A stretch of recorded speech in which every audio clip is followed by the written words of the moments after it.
வருங்கால தமிழ்நாடு கவர்மெண்ட் அதிகாரிகளுக்கு வணக்கம். நம்ம சேனலை சப்ஸ்கிரைப் பண்ணாம பார்க்குறவங்க தயவு செஞ்சு நம்ம சேனலை சப்ஸ்கிரைப் பண்ணுங்க. அப்பதான் நான் போடுற வீடியோஸ் எல்லாம் உங்களுக்கு வந்து சேரும். சரிங்களா? இன்னைக்கு நம்ம பார்க்க போறது யாரை பத்தி அப்படின்னா கண்ணதாசன் அவர்களை பத்தி. காலக்கணிதம் அப்படிங்கிற தலைப்புல நம்ம 10th ஸ்கூல் புக்ல இந்த பாடம் இருக்கு. சரிங்களா? இவரை பத்தின வரலாறு என்னென்ன பண்ணியிருக்காரு அப்படிங்கிறத சொல்லிடுறேன். காலக்கணிதம் அப்படிங்கிற இந்த இந்த நூல் வந்து கண்ணதாசன் கவிதை தொகுப்புல இடம்பெற்றுள்ளது. சரியா? இவரோட இயற்பெயர் என்ன அப்படின்னு சொல்லிட்டு அவரை பத்தின எல்லா டீட்டெயிலும் சொல்றேன். அவரோட இயற்பெயர் வந்து முத்தையா. அதுல இல்லாதது நான் உங்களுக்கு சொல்றேன், தெரிஞ்சுக்கோங்க. சரிங்களா? காலம் வந்து எப்ப பிறந்தார் அப்படின்னா 24/6/1927 பிறந்தார். எந்த ஊர்ல பிறந்தார் அப்படின்னு பாத்தீங்கன்னா சிவகங்கை மாவட்டத்துல உள்ள சிறுகுடல்பட்டியில பிறந்தார். பெற்றோர் வந்து சாத்தப்பன், விசாலாட்சி. இவரோட சிறப்பு பெயர்கள் என்ன அப்படின்னு பாத்தீங்கன்னா வணங்காமுடி, காரைமுத்துப்புலவர், கமகப்பிரியா, பார்வதிநாதன், ஆரோக்கிய சுவாமி. சரிங்களா? இதெல்லாம் இவரோட சிறப்பு பெயர்கள். இவரோட பணி என்னென்ன அப்படின்னு பாத்தீங்கன்னா இதழில் பணியாற்றிருக்காரு. எந்தெந்த இதழில் பணியாற்றிருக்காரு அப்படின்னு பாத்தீங்கன்னா தமிழ் மலர், கண்ணதாசன், முல்லை, தென்றல். சரிங்களா? இதுலலாம் வந்து பணியாற்றிருக்காரு. அதுக்கப்புறம் இவரோட நூல்கள் என்னென்ன அப்படின்னு சொல்லிட்டு சொல்றேன், எழுதிக்கோங்க.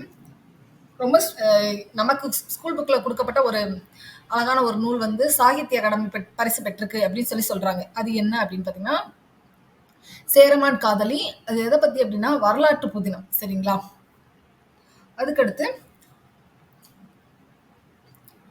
ஆட்டனத்தி ஆதிமந்தி, மாங்கனி, கள்ளக்குடி மகாகவியம், இயேசு காவியம். இதெல்லாம் வந்து இவரோட இதுதான். சரிங்களா? இவரோட படைப்புல உள்ள நூல்கள்.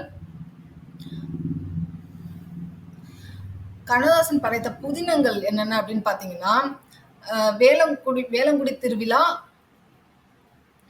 அங்கையர்கண்ணி, ஆயிரம் தீவு. சரிங்களா? இதெல்லாம் பாத்தீங்கன்னா கண்ணதாசன் படைத்த புதினங்கள். இவர் கண்ணதாசன் சொன்னாலே எல்லாருக்குமே தெரியும். இவர் வந்து பாடலாசிரியர். நம்மளோட திரைப்பட உலகில வந்து நிறைய பாடல்கள் பாடியிருக்காரு. சில பாடல்கள் சொல்றேன் உங்களுக்கு. சரிங்களா? பசுமை நிறைந்த நினைவுகளை பாடி திறந்த பறவைகளை, இந்த பாடல் வந்து இவர் தான் பாடினாரு. இவர் சிவாஜி பாடியிருப்பாரு ஒரு படத்துல. அவரோட கேரக்டர்ல வந்து வந்திருக்கும் இந்த இது. சரிங்களா? வாழ்க்கை என்றால் 1000 இருக்கும், வாசல் தோறும் வேதனை இருக்கும். இந்த பாடல் வந்து இவர் பண்ணதான். முத்தான முத்தல்லவோ அந்த சாங் இவர் தான் பண்ணாரு.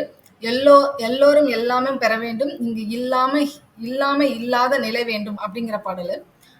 காலை மணியோசை, களத்து மணியோசை, நெல்லோசை, அந்த பாடம் இவர் தான் பண்ணியிருக்காரு.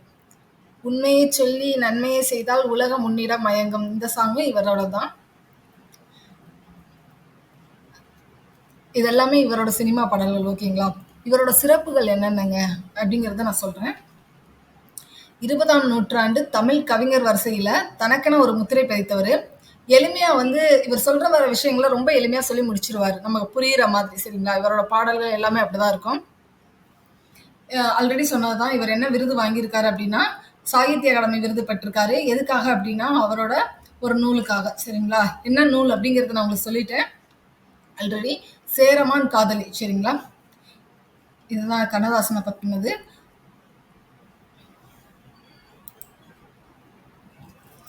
அடுத்தது வேற ஏதாவது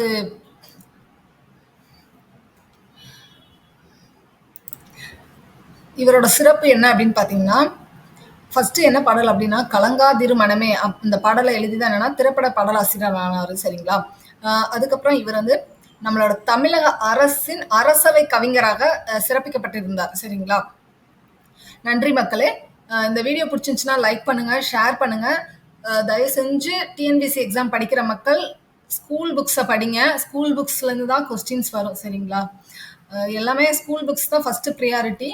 அதுக்கப்புறம் உங்களால் வேறு எக்ஸ்ட்ரா படிக்கணும்னு நினச்சிங்கன்னா ஸ்கூல் புக்ஸை முடிச்சுட்டு படிங்க. என்னோட சேனலில் நான் மோஸ்ட்லி நம்ம ஸ்கூல் புக்ஸ் ஃபுல்லாமே கவர் பண்ணிடுவேன். நன்றி மக்களே.